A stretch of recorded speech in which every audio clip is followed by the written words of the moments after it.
नमस्कार, कैसे हैं आप। हम लोग इस वीडियो के अंदर बात करेंगे हिंदुस्तान की जो शास्त्रीय भाषाएं हैं यानी क्लासिकल लैंग्वेजेस ऑफ इंडिया के बारे में।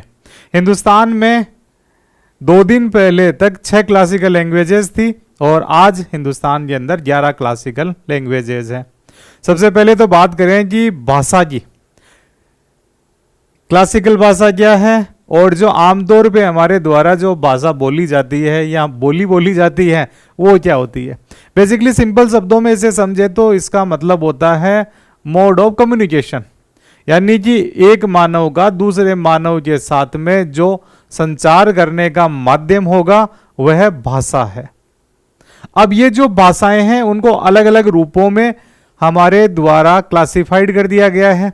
अब कुछ ऐसी भाषाएं थी जिनका उद्भव हजारों साल पहले हुआ, यानी उनका ओरिजिन हजारों साल पहले हुआ, तो उनको एक विशेष कैटेगरी में डालना जरूरी हो जाता है क्योंकि ताकि उनका संरक्षण किया जा सके।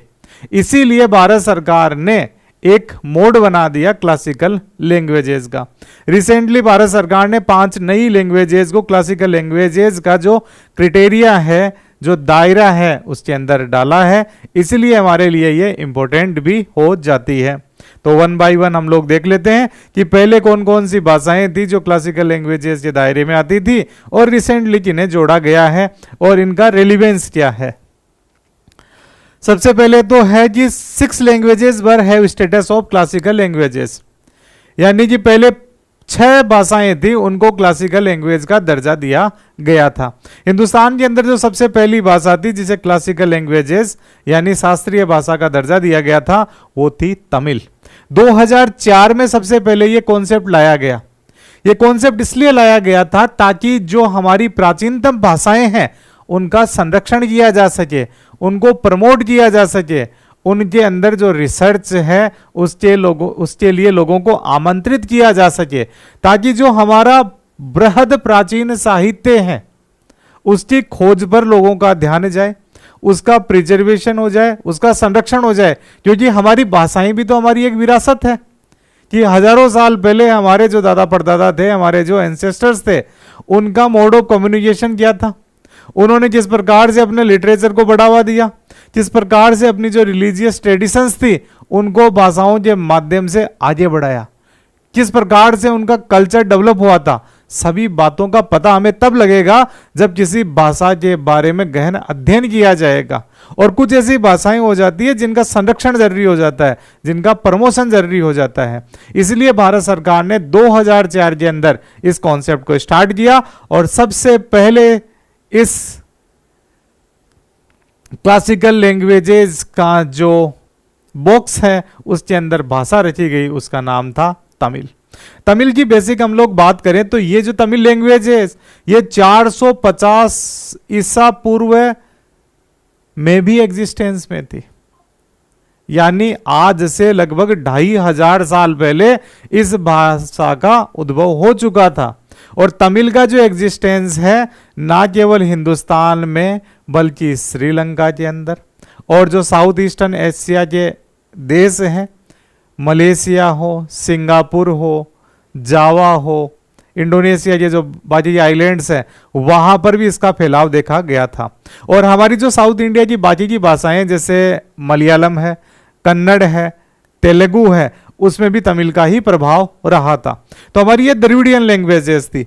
तो ये सबसे पहले 2004 में तमिल आई और तमिल के आने के बाद में की बात उठी कि हमारी जो मदर ऑफ लैंग्वेजेस है, जो सभी भाषाओं की माता है, उसको क्लासिकल लैंग्वेजेस का दर्जा क्यों नहीं दिया गया।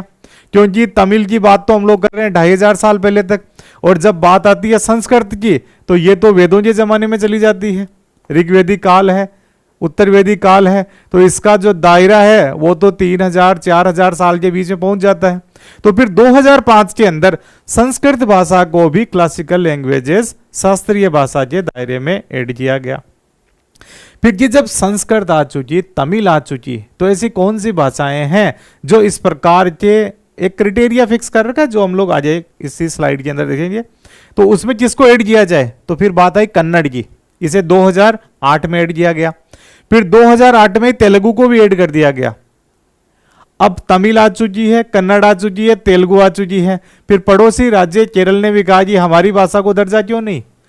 जबकि हम तो उस क्षेत्र से आते हैं जहां से महान शंकराचार्य का उदय हुआ, जहां पे बहुत सारे लिटरेरी की रचनाएं रची गई, लिखा गया। तो हमारी जो ट्रेडिशनल, हमारा जो सिटी ऑफ लिटरेचर, ये तो केरला के अंदर है, तो हमारी भाषा को क्यों नहीं यहाँ पे क्लासिकल लैंग्वेज की मान्यता दी जा रही? तो 2013 में जब मांग उठी तो मलयालम को भी क्लासिकल लैंग्वेज में ऐड कर दिया गया। फिर 2014 के अंदर उड़िया, ये भी एक प्राचीनतम भाषा है, तो इसे भी ऐड किया गया 2014 में। अब 2 दिन पहले ऐड किया गया है मराठी को, पाली को, प्राकृत को, असमीज और बंगाली को। अब इन भाषाओं की थोड़ी सी बात कर लें कि बेसिकली कौन कौन सी। सबसे पहले मराठी। अब ये जो मराठी है, जब 2013 में मलयालम को ऐड किया गया था, तब भी मराठा जो एरिया था वहां पे मांग उठने लग गई थी कि मराठी को भी क्लासिकल लैंग्वेज का दर्जा दिया जाए। और मराठी को क्यों दिया जाए? क्योंकि मराठी भी 2000 साल पुरानी लैंग्वेज है। ये जो महाराष्ट्रियन अपभ्रंश है वहां से इसका ओरिजिन हुआ। आज ये जो कन्नड़ की भाषाएं हैं उसमें इसका फॉर्मेट मिलता है। तो मराठी का दर्जे देने की मांग आज से 11 साल पुरानी है और 11 साल बाद के अंदर मराठी को अब दर्जा मिल चुका है। फिर बात आती है पाली की। पाली लैंग्वेज हम लोगों ने सुना होगा कि भगवान बुद्ध के जमाने में भगवान बुद्ध का जो लिटरेचर है वो पाली में लिखा गया था। यानी ये जो इलाका है ये मगध इलाका आ जाएगा, जो आज का बिहार का एरिया है वहां पे हम लोगों को जाना पड़ेगा। अब मगध का इलाका यानी महाजनपद काल, उस जमाने के अंदर जब धार्मिक रिवॉल्यूशन हो रही थी, जब रिलीजियस क्रांतियां हो रही थी, उस जमाने के अंदर कौन सी भाषा को किस वर्ग के द्वारा अपनाया गया था, किस धार्मिक क्रांति में किस भाषा का उपयोग ज्यादा किया गया था, तब पाली का रेलिवेंस और ज्यादा बढ़ जाता है। तो भगवान बुद्ध के जो सरमन्स थे, भगवान बुद्ध के जो विचार हैं, लिटरेचर है, वो पाली भाषा के अंदर लिखा गया है। तो ये हमारी, और भगवान बुद्ध की बात करते हैं तो ये तो 2500 साल पुराने हैं। तो ये हमारी क्लासिकल लैंग्वेज है। फिर नेक्स्ट है प्राकृत भाषा। अब प्राकृत का मतलब जो आम बोलचाल में भाषा बोली जाती है उसे प्राकृत भाषा कह दिया जाता है। यानी एक प्रकार से वर्नाकुलर लैंग्वेज का ग्रुप होता है, एक समूह है जो कि आम बोलचाल की भाषाएं के द्वारा उपयोग में लिया जाता है। अब पुराने जमाने में क्या था कि कुछ लोग थे जिनके द्वारा एक विशेष प्रकार की भाषा बोली जाती थी, जैसे कोर्ट है, राजा महाराजा हैं, लिटरेचर वाले लोग हैं, वो संस्कृत भाषा बोलेंगे, पाली भाषा बोलेंगे। अब आम जन को ये भाषा थोड़ी आती है, तो वो लोग अपनी आम बोलचाल की भाषा का उपयोग किया करते थे और उसी को नाम दे दिया गया प्राकृत। जैसे आज के ज़माने में हम लोग देखते हैं कि अब जब हाई कोर्ट, सुप्रीम कोर्ट या फिर बात की जाती है हमारी संसद, विधानसभाएं, लिटरेचर या कोई भी कमेटियां बनती है जहां पे एक्सपर्ट्स होते हैं जो बड़े बड़े मामलों पे बात करते हैं या लिटरेचर की बड़ी बातें होती है, तो वहाँ की कुछ स्टैंडर्ड्स लैंग्वेज होती है। जैसे इंग्लिश के अंदर वो लोग बात करते हैं। मुगल काल में जाएंगे तो फारसी में बात किया करते थे। हिंदुस्तान के पुराने ज़माने में जाते हैं तो वहाँ पे संस्कृत भाषा बड़े लोगों को ही आया करती थी, जो कि विशेष कौशल रखा करते थे। अब आम बोल चाल के अंदर हम लोग कोई इंग्लिश थोड़ी बोलते हैं, बहुत सारे इलाके होते हैं जहाँ पे हिंदी नहीं बोली जाती, तो वो जो भाषाएं हो जाती है वो प्राकृत हो जाती है। और जो जैन लिटरेचर थे, भगवान महावीर ने जब अपने उपदेश दिए, उन उपदेशों को आम जन तक जो फैलाने का काम किया जिस लिटरेचर ने, और उस लिटरेचर के अंदर जिस भाषा का उपयोग लिया गया वो प्राकृत भाषा होगी। यानी भगवान बुद्ध के जमाने के ही हैं भगवान महावीर, तो भगवान बुद्ध की जो भाषा थी पाली, उसे भी क्लासिकल लैंग्वेज का दर्जा मिल चुका है। भगवान महावीर से संबंधित जो भाषा थी प्राकृत, उसको भी क्लासिकल लैंग्वेज का दर्जा मिल चुका है। फिर साथ में उसी इलाके के अंदर भाषा एक इंपॉर्टेंट थी, वो थी असमीज। असमिया भाषा को भी अब मिल चुका है यहाँ पर क्लासिकल लैंग्वेज का दर्जा। और फिर आती है बंगाली, ये भी काफी पुरानी भाषा है। बेसिकली बंगाली का जो उद्भव है वो भी संस्कृत से ही हुआ है। और बंगाली, एक खास बात यह भी है कि हिंदुस्तान में दूसरे नंबर पे सबसे ज़्यादा बंगाली भाषा ही बोली जाती है, और दुनिया के अंदर 20 करोड़ लोग बंगाली भाषा बोलते हैं। हिंदुस्तान का पश्चिम बंगाल का इलाका, असम का थोड़ा पार्ट, त्रिपुरा वाला इलाका और बांग्लादेश के अंदर तो बंगाली बोली जाती है, और कहा जाता है दुनिया की 5वीं सबसे बड़ी भाषा है। 20 करोड़ लोग इस भाषा को बोल रहे हैं और ये भी 2000 साल पुरानी भाषा है। तो अब हमारे हिंदुस्तान के अंदर 11 भाषाएं हैं जिनको शास्त्रीय भाषा का दर्जा, क्लासिकल लैंग्वेज का दर्जा मिल चुका है। फिर बात आती है कि राजस्थानी को, मारवाड़ी को, पंजाबी को, गुजराती को, डोगरी को, मैथिलीज को, इनको दर्जा क्यों नहीं दिया गया? तो फिर होता है कि क्राइटेरिया कि किस भाषा को शामिल किया जाएगा क्लासिकल लैंग्वेज के दर्जे के अंदर, उसके लिए एक क्राइटेरिया बनाया गया 2004 के अंदर। अब उस क्राइटेरिया में कुछ पॉइंट ऐड किए गए। सबसे पहले तो है उसका एंशिएंट होना, यानी कि अर्ली टेक्स्ट और documented history of the language must be between 1500 and 2000 years old. भाषा का 1500 से 2000 साल पुराना रिकॉर्ड होना चाहिए।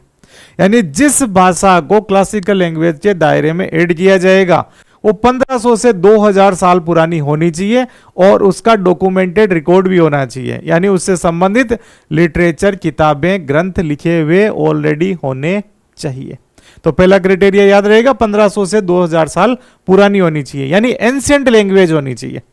दूसरा पॉइंट है the language must have ancient literature और text that it speakers value as part of their cultural legacy. भाषा का प्राचीन साहित्य और ग्रंथों का संग्रह होना चाहिए। तो पहले पॉइंट में ऐड कर ली थी कि भाषा 1500 से 2000 साल पुरानी होनी चाहिए, भाषा का ग्रंथ होने चाहिए, उसका लिटरेचर होना जरूरी है।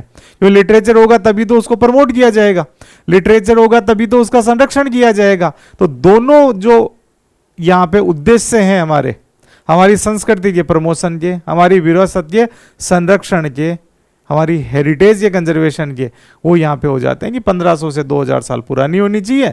दूसरा पॉइंट उसका भाषा का संग्रह होना चाहिए, उससे लिखित ग्रंथ होने चाहिए।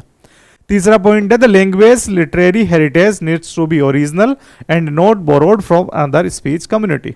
साहित्यिक परंपरा में मौलिकता होनी चाहिए, यानी कि यहाँ पे जिस किसी भाषा को क्लासिकल लैंग्वेज का दर्जा दिया जाएगा वो मौलिक होनी चाहिए, वो ओरिजिन उसका ओरिजिनल होना चाहिए।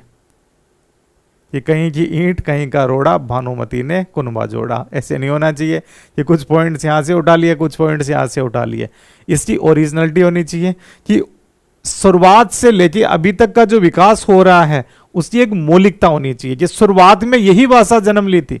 जैसे संस्कृत ने खुद ने जन्म लिया था, तमिल ने खुद ने जन्म लिया था, तेलुगु ने खुद ने जन्म लिया था, उनकी एक मौलिकता है। मौलिकता है यानी उनकी खुद की स्क्रिप्ट्स भी है, उनकी खुद की व्याकरण भी है और उस व्याकरण की खुद की एक मौलिकता है। अब जैसे हम लोग हिंदी को क्लासिकल लैंग्वेज में ऐड नहीं कर सकते क्योंकि उसका ओरिजिन दूसरी भाषाओं से हुआ है। गुजराती को क्लासिकल लैंग्वेज में ऐड नहीं कर सकते क्योंकि ये क्राइटेरिया वो फॉलो नहीं कर रहे। तो पहला पॉइंट 1500 से 2000, दूसरा पॉइंट उसके भाषा के ग्रंथ होने चाहिए, लिटरेचर होना चाहिए। तीसरा यहाँ पे जरूरी जो क्राइटेरिया है वो है ये मौलिक होना चाहिए, किसी दूसरी भाषा से बोरोड नहीं होना चाहिए। चौथा point there should be a possible discontinuity between the classical language and its later forms of derivatives and the classical language and literature should be separate from its modern form. शास्त्रीय भाषा और साहित्य आधुनिक भाषा और साहित्य से भिन्न है, इसलिए इसके बाद के रूपों के बीच असमानता भी हो सकती है। एक यहाँ पे इंपॉर्टेंट बात यह है कि जब इतना कंटिन्यूअस लंबा समय चला, 1500 से 2000 साल पुरानी जब हमारे द्वारा बात की जा रही है, क्या इतने लंबे समय तक क्या एक भाषा की जो फॉर्मेट है जो उस जमाने में था, क्या आज तक वैसा का वैसा ही होना जरूरी है? तो यहाँ पे कह दिया नहीं, जरूरी नहीं है, वहां पे असमानता आ सकती है।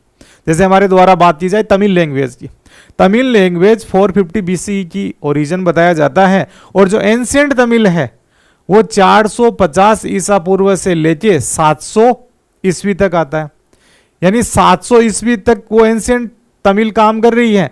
उसके बाद 700 के बाद मिडाइवल तमिल आ जाएगी 1200 तक, उसके बाद मॉडर्न तमिल आ जाएगी। यानी यहां पे एक डिसकंटिन्यूटी आ सकती है, जरूरी नहीं कि वही फॉर्मेट वो कंटिन्यू वो की वही होनी चाहिए।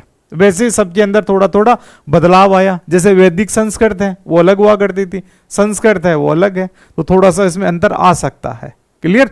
तो ये यहां पे क्राइटेरिया के पॉइंट है जो हमारे लिए इंपॉर्टेंट हो जाते हैं। फिर है सिग्निफिकेंस ऑफ क्लासिकल लैंग्वेज। अब क्यों मांग की जाती है कि क्लासिकल लैंग्वेज का हमें दर्जा दिया जाए? क्यों मराठी भाषा ने 2013 में आंदोलन छेड़ दिया?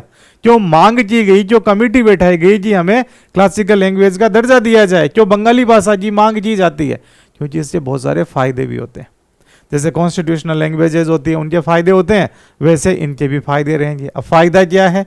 क्यों व्यक्ति इसमें रिसर्च करेगा? क्या उसको सुविधाएं मिलेगी? क्या जिस भाषा को ये दर्जा मिल गया उस राज्य का स्टेटस क्या रहेगा? तो ये सारे फायदे हम लोगों ने इस पॉइंट के अंदर देखने को प्रयास करते हैं। Every year 2 significant international awards are given to distinguish scholars of classical Indian language. शास्त्रीय भाषाओं में प्रख्यात विद्वानों के लिए 2 प्रमुख वार्षिक अंतर्राष्ट्रीय पुरस्कारों का वितरण। सबसे इंपॉर्टेंट है कि इस भाषा के अंदर जो प्रख्यात विद्वान रहेंगे, जिस व्यक्ति के द्वारा लिटरेचर लिखा गया है, पढ़ा गया है, रिसर्च की गई है, उसको यहाँ पे इंटरनेशनल अवार्ड दिया जाएगा। अब जब यहाँ पे कोई अवार्ड की बात कर दी, मतलब बहुत सारे लोग इससे जुड़ेंगे। जैसे अब नोबेल प्राइज दिया जाता है, तो जब नोबेल प्राइज की बात आती है तो बहुत सारे वैज्ञानिक होते हैं, बहुत सारे पीस को प्रमोट करने वाले लोग होते हैं, लिटरेचर वाले लोग होते हैं। हर व्यक्ति की इच्छा हो जाती है वहां की मुझे नोबेल प्राइज मिले। इवन ओपेनहेमर थे जिन्होंने परमाणु बम बनाया, उनको अमेरिका के जनरल ने कहा कि आप परमाणु बम बना रहे हो, आपको नोबेल प्राइज थोड़ी मिलेगा।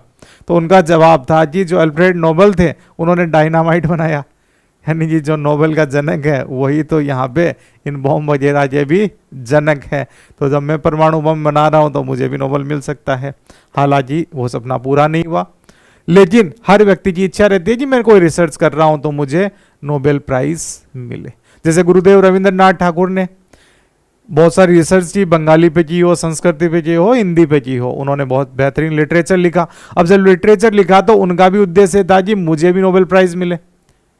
तो वहां पे इनके द्वारा एप्लीकेशन जो सबमिट की जाती है उसके अंदर देखा गया कि ये बहुत ही विद्वान व्यक्ति है, बेहतरीन इनके द्वारा ग्रंथ लिखा गया है गीतांजलि, इनको दे दिया जाए हिंदुस्तान का पहला नोबेल प्राइज। तो जब यहाँ पे क्लासिकल लैंग्वेजेस के लिए किसी इंटरनेशनल अवार्ड की घोषणा कर दी गई है, मतलब एक बड़ा वर्ग यहाँ पे प्रयास करेगा कि हम इन भाषाओं का जो वृहत साहित्य है, जो वृहत हमारा हेरिटेज है, उसको प्रमोट करें। तो 2 इंटरनेशनल अवार्ड दिए जाएंगे हर साल। दूसरा है the establishment of a centre of excellence for classical language studies. शास्त्रीय भाषाओं में अध्ययन के लिए उत्कृष्टता केंद्र की स्थापना। यह महत्वपूर्ण हो जाता है। यहां पे किसी व्यक्ति का जरूरी थोड़ी है मन करे कि मेरे को साइंस पढ़नी है, गणित पढ़नी है। किसी का मन करता है कि मुझे तो भाषा ही पढ़नी है। हमारे दादा परदादा कौन सी बोली बोला करते थे, भाषा बोला करते थे, उसी में मुझे रिसर्च करनी है। तो अगर किसी व्यक्ति की इस प्रकार की इच्छाएं हैं तो उसके लिए यहाँ पे सेंटर ऑफ एक्सीलेंस खोला जाएगा। अब किसी भाषा के लिए सेंटर ऑफ एक्सीलेंस खुलता है, मतलब इस प्रकार की जो सोच रखने वाले व्यक्ति हैं, जो रिसर्च माइंडेड व्यक्ति हैं, जो खोजी दिमाग हैं, जो कि लिटरेचर और कल्चर हेरिटेज के अंदर गहन रुचि रखते हैं, उनको यहाँ पे एक नया स्पोर्ट मिलता है, प्लेटफॉर्म मिलता है। और इसी प्रकार का एक प्लेटफॉर्म खोला गया था मैसूर के अंदर। To promote and preserve these linguistic treasures, the Indian government established the centre of excellence for studies in classical language at the central institute of Indian languages, Mysore के अंदर। जो central institute of Indian languages Mysore है, वहां पे इनके लिए एक centre of excellence भी खोला गया था। और इसके अलावा भी हर राज्य के अंदर आजकल जो भी क्लासिकल लैंग्वेज से रिलेटेड है वहां पे सेंटर ऑफ एक्सीलेंस खोले जा रहे हैं। मतलब 2 इंटरनेशनल अवार्ड मिलेंगे, उसके बाद सेंटर ऑफ एक्सीलेंस भी खुलेगा उत्कृष्टता के अंदर, ताकि कोई भी व्यक्ति जो अपना कौशल है इन भाषाओं से संबंधित उसमें उत्कृष्टता ला सके। अगर उससे तमिल की बात की जाए तो तमिल का जन्म कब हुआ था, तब से लेके आज तक की जो बातें हैं वो सारी वो बता सके। कौन से बेहतरीन उसमें ग्रंथ थे, वो सारी बातें उनके द्वारा बताई जा सके, उसके लिए उत्कृष्टता के अंदर होते हैं। और भी रिसर्च की जा सके और किस प्रकार से हमारी जो आज की भाषाएं हैं उनका रिलेशन उनके साथ जोड़ा जा सके। किस प्रकार से कि तमिल का जब उद्भव हुआ तो उससे दूसरी भाषाओं को क्या फायदे हुए। हमारा जो इंडियन एक्सपांसन है एंशिएंट एरा में वो किन किन इलाकों तक था। जैसे चोल साम्राज्य की बात करते हैं तो जहां जहां पे चोल साम्राज्य फैला वहां वहां पे तमिल लैंग्वेज भी फैली। जहां जहां पे भगवान बुद्ध के विचार फैले वहां पे पाली भी फैलेगी, जहां जहां पे भगवान महावीर के विचार फैलेंगे वहां पे प्राकृत भाषा भी फैलेगी। तो इन भाषाओं का यानी चोल साम्राज्य जा रहा है साउथ ईस्ट एशियन कंट्रीज के अंदर, श्रीलंका के अंदर, तो वहां पे तमिल भी तो जाएगी, इसीलिए ऑफिशियल लैंग्वेज भी है तमिल वहां पर। तो ये सेंटर ऑफ एक्सीलेंस में ये सब बातें पता लगेगी। फिर है important, the UGC university grant commission will be asked to establish a specific number of professional chairs for classic language for distinguished scholars of classical Indian languages starting at least in the central universities. मानव संसाधन विकास मंत्रालय विश्वविद्यालय अनुदान आयोग से अनुरोध करता है कि वह केंद्रीय विश्वविद्यालय में शास्त्रीय भाषाओं के लिए पेशेवर अध्यक्षों के कुछ पदों की घोषणा करे। अब इन्होंने कहा कि जो यूनिवर्सिटीज है वहां पे भी क्लासिकल लैंग्वेजेस के लिए आप एक हेड ऑफ डिपार्टमेंट बनाओ, यानी कुछ डिपार्टमेंट्स बनाओ, और खासकर जो सेंट्रल यूनिवर्सिटीज है वहां पे तो बना ही दिया जाए। जैसे दिल्ली यूनिवर्सिटी है, ओस्मानिया यूनिवर्सिटी है, राजस्थान के अंदर सेंट्रल यूनिवर्सिटी है, यहाँ JNU है, वहां पे ये आप यूजीसी से ये कहा जाता है कि वहां पर भी आप कुछ जो प्रोफेशनल हेड्स हैं उनका एक पद की घोषणा की जाए। यानी यहाँ पे आपको जॉब भी क्रिएट हो रहे हैं, पढ़ने वाले लोगों की जो संख्या है वो भी बढ़ेगी। तो किसी भी भाषा को जब प्रमोट किया जाता है तो उसमें नौकरियां भी आती हैं, इसके अलावा उसके अंदर प्रोफेशनल कोर्सेज भी आते हैं, और रुचि रखने के कारण उन भाषाओं की समृद्धि भी बढ़ती है। तो ये इसके फायदे हो जाते हैं। फिर हम लोग नेक्स्ट देखते हैं कि अब इंपॉर्टेंट हो जाता है, ये हमारा विजय विश्व तिरंगा प्यारा हिंदुस्तान है। अब हिंदुस्तान के वो कौन से इलाके हैं जहां पे क्लासिकल लैंग्वेजेस का एक दायरा बढ़ा हुआ था। अब इनमें सबसे पहले हम लोग देखते हैं कि तेलुगु जो थी, तमिल 2004 में जिसे दर्जा मिला, उसका इलाका ये आ जाता है। जैसे तमिलनाडु के अंदर तमिल बोली जाती है, तमिलनाडु के साथ में जो पुदुचेरी का इलाका है, ये फ्रेंच कॉलोनी थी तो यहाँ पे फ्रेंच भी बोलते हैं और तमिल भी बोली जाती है। तो यहाँ पे इसका विस्तार है, तमिलनाडु, पुदुचेरी, श्रीलंका, और जो ये वाले इलाके रहेंगे इस साइड में साउथ ईस्ट एशियन कंट्रीज, वहां पर भी इसका फैलाव है। ना केवल यहां तक, हम लोग साउथ अफ्रीका में जाते हैं, अफ्रीकन कंट्रीज में, वहां पे भी तमिल लैंग्वेज का फैलाव है। फिर देखो अब तमिल से अब क्या होता है, खरबूजे को देखिए, खरबूजा रंग बदलता है। यानी जब तमिल लैंग्वेज अपना विकास कर रही थी तो सद्गुणों की संगति में रहेंगे तो हमें भी सद्गुण विकसित होंगे। तो जब तमिल ने विकास किया तो मलयालम ने भी विकास किया केरला के अंदर।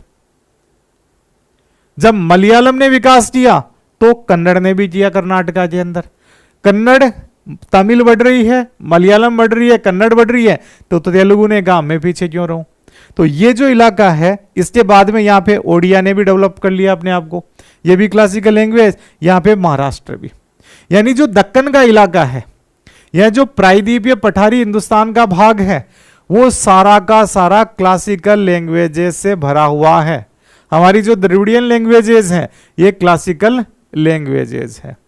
यानी शुरुआत में यहां पे साहित्य का विकास काफी ज्यादा हुआ था, जो हिस्ट्री के अंदर हमारे द्वारा पढ़ा जाता है। अब ये कंटिन्यूअस फॉर्म चल रही है। ओडिया के बाद में जब वेस्ट बंगाल में, यानी बंगाल के अंदर क्लासिकल लैंग्वेज, बंगाल, ये जो क्लासिकल लैंग्वेज वेस्ट बंगाल में, ये इलाका बांग्लादेश में भी फैला हुआ है। बांग्लादेश के अलावा जब हम लोग त्रिपुरा वाले इलाके में जाते हैं वहां पे भी बंगाली बोली जाती है। फिर बंगाल के बाद में जो असम का एरिया था वहां पे असमीज क्लासिकल लैंग्वेज बनी। तो ये पर्टिकुलर जो फॉर्मेट है यहां से निकल के इस एरिया तक जा रहा है, ये सब क्लासिकल लैंग्वेज में आ रहे हैं। फिर झारखंड के अंदर भी थोड़ी बंगाली बोली जाती है। फिर बिहार का इलाका है, तो ये तो भगवान बुद्ध और भगवान महावीर का मगध का इलाका था, पाटलिपुत्र का इलाका था। तो यहाँ पे पाली और प्राकृत का विकास तो होना ही था। तो इस इलाके के अंदर हमारी पाली प्राकृत भाषा विकसित हुई। फिर ये उत्तर प्रदेश, ये जो इलाके रहे बाकी, यहाँ पे संस्कृत का विकास हुआ। तो इस एरिया को हम लोग देखें तो इनकी अपनी अपनी क्लासिकल लैंग्वेजेस बनी। बाकी का जो इलाका था वहां पे संस्कृत ने अपना प्रभाव रखा, बाकी जगह पे बाद में सभ्यताओं का विकास हुआ तो वहां पे बोलियां थी, कुछ भाषाएं थी। तो इसका एक फॉर्मेट चलता है पूरा का पूरा भाषाओं से संबंधित। तो ये हमारी भारत सरकार के द्वारा अभी दर्जा देने के कारण क्लासिकल लैंग्वेजेस, शास्त्रीय भाषाएं चर्चा में आई। इनसे रिलेटेड जितने भी हमारे द्वारा जो पॉइंट्स थे जिन पे चर्चा की जानी चाहिए कि इनका क्राइटेरिया क्या होता है, सिग्निफिकेंस क्या होता है, कौन कौन सी भाषाएं हैं जिन्हें क्लासिकल लैंग्वेज का दर्जा मिला है, कौन से हिंदुस्तान के इलाकों में इन भाषाओं का प्रभाव क्षेत्र है, उसके बारे में हम लोगों ने जाना। बाकी लिटरेचर वगैरह अलग अलग हम लोग अलग जगह देख सकते हैं। अब इस वीडियो में तो हम लोग इसी पे बात करेंगे। नेक्स्ट जो हमारी क्लास रहेगी उसके अंदर जो कॉन्स्टिट्यूशनल लैंग्वेजेस हैं उन पे हम लोग चर्चा करेंगे। Okay, thank you very much, good bye.